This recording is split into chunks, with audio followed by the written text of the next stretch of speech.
Well, I decided to be more fair to both men and women, so increase the product they got at the sphere their disadvantage by from 10 to 50.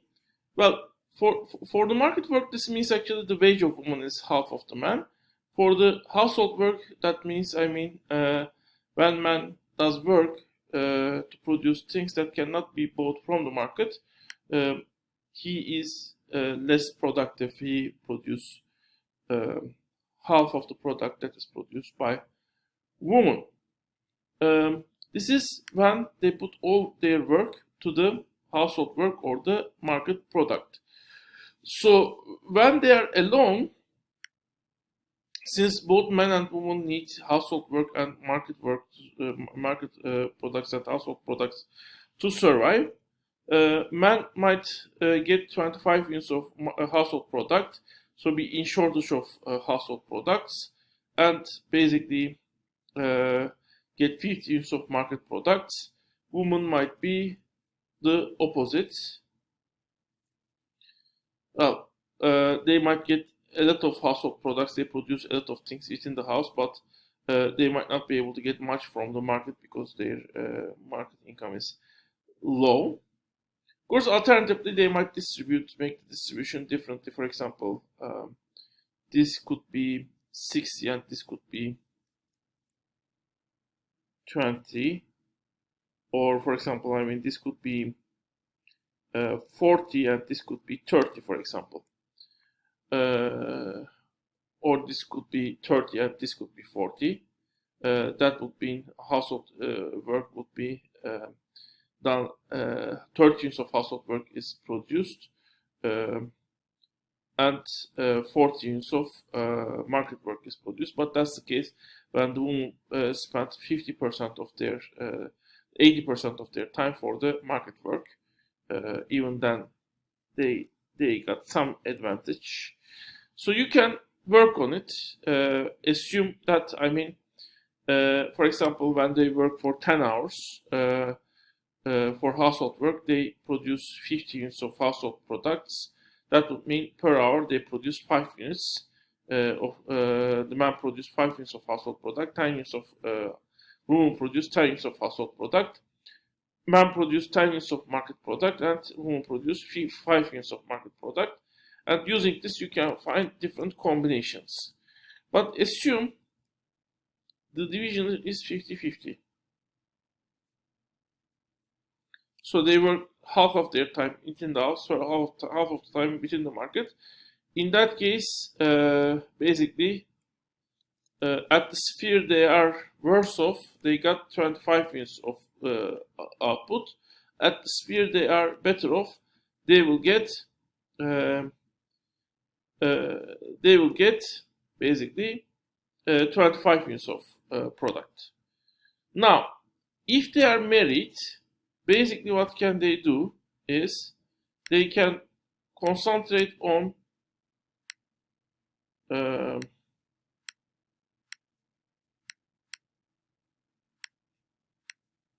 type of work they are doing better.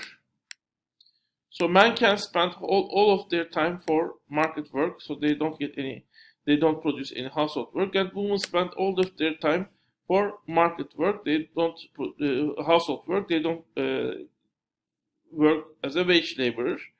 So in return, 100 units of market product and 100 units of household products will be produced, and basically they can pool these resources, and man might get out of it 50 units of household products, leaving the woman to 50 units of it, and woman might get 50 units of market product, leaving the man 50 units of the household product.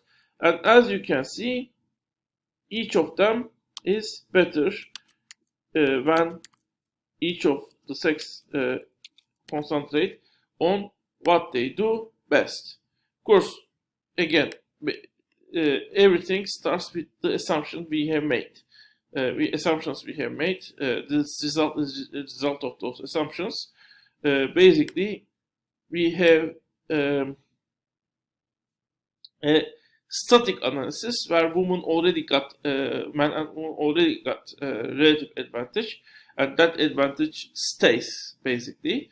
It's not possible, or we don't see what will happen if it is possible to modify the advantage, and we assume household product and market product are not substitutable, basically. So, at first, Blau argues this is not the only reason family is formed. I mean, we might ask what will happen if this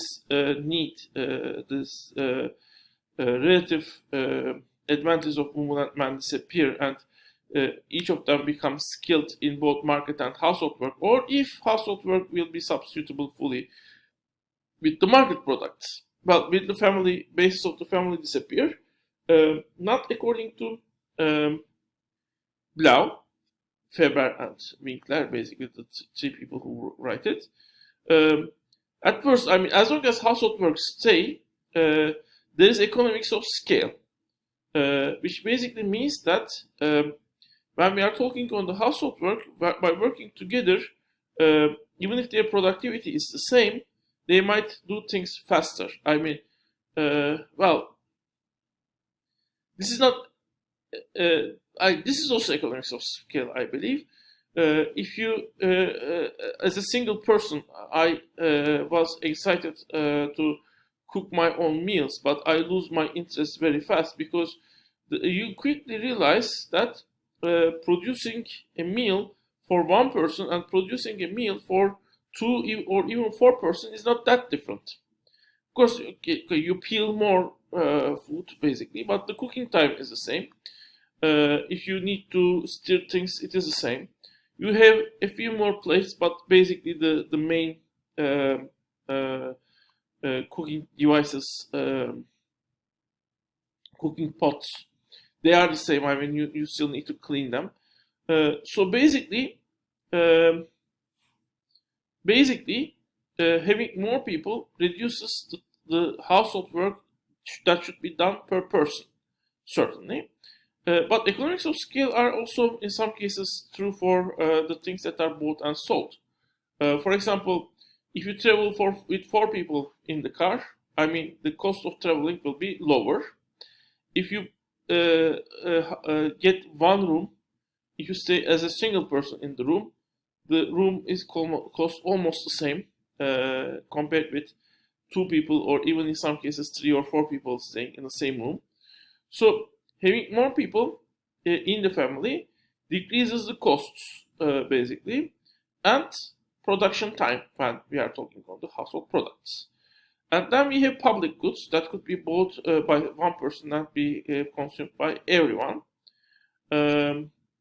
Certainly, for example, if you buy TV or even large refrigerator, oven, they can act as public goods. Of course, I mean, if you want to use the, for example, if you have a washing machine, if you want to use it exactly at the same time, it's not like a public good. I mean, one person's usage might prevent other person to use it, but most of the time, if one person uses the washing machine, at least most of the time, washing machine will remain empty, so multiple people can use it. I mean, it doesn't prevent multiple people use it at different times, as long as they can coordinate the time of the usage.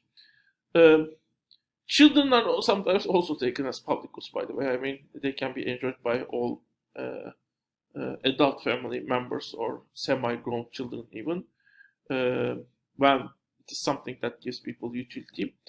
And then marriage-specific investments. That's, I mean, you spend time to develop some understanding, how to deal with the person, how to find a common interest, enjoy things, maybe start something new. For example, start together to learn Spanish, start together to, for example, learn some dancing. That means you both know dancing, so you can dance together with someone you know.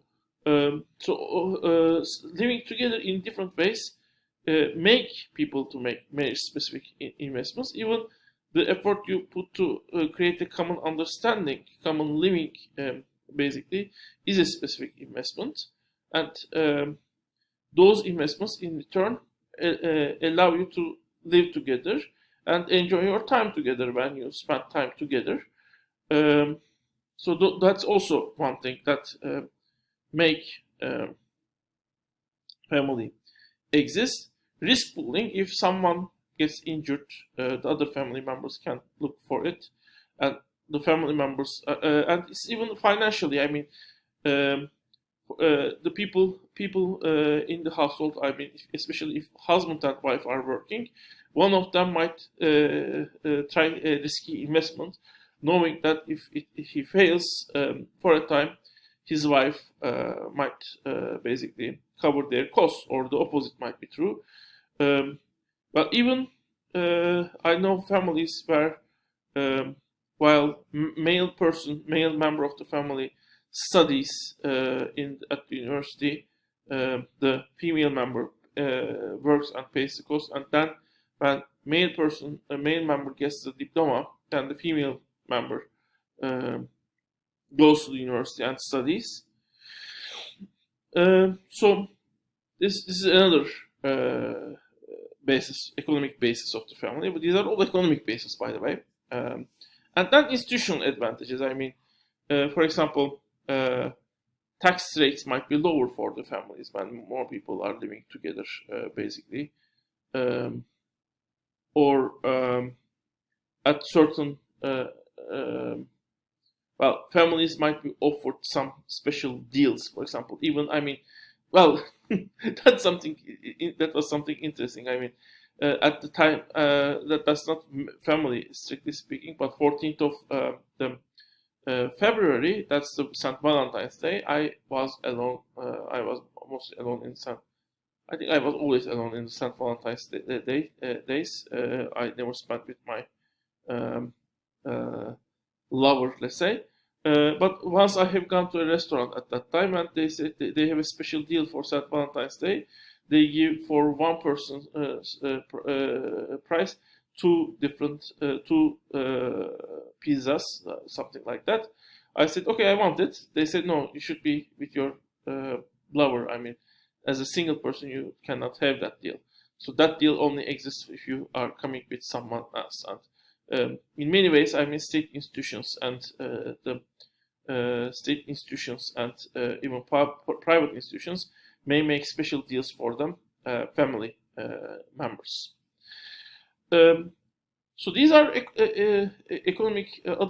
This shows actually this comparative advantage is not the only economic basis for the family, while specialization itself creates some disadvantages for the family also.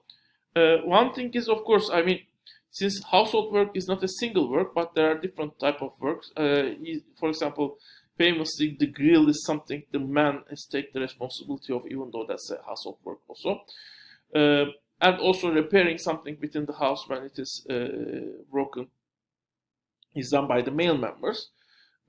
So basically, different household work man might have advantage over the woman. So when household work is shared, and as opposed, of course, the market work should also be shared, so that I mean, both women and men spend some time to do household work and some time to do market work. In that case, household work might be done more efficiently because men can do the household work where they are better off, and women can do household work where they are better off. Life cycle changes might change the basically the weight of household work, especially the children when children are gone. Basically, I mean, of course, childcare is a specific household work which will be gone when children are not anymore inside of the house. But the basic housekeeping even might be lighter when you have no more children inside of the house. And case of interdependence, I mean, in case, the household breaks, man might not be able to do household work, and women might not be able to do market work, and they might be interdependent in that sense.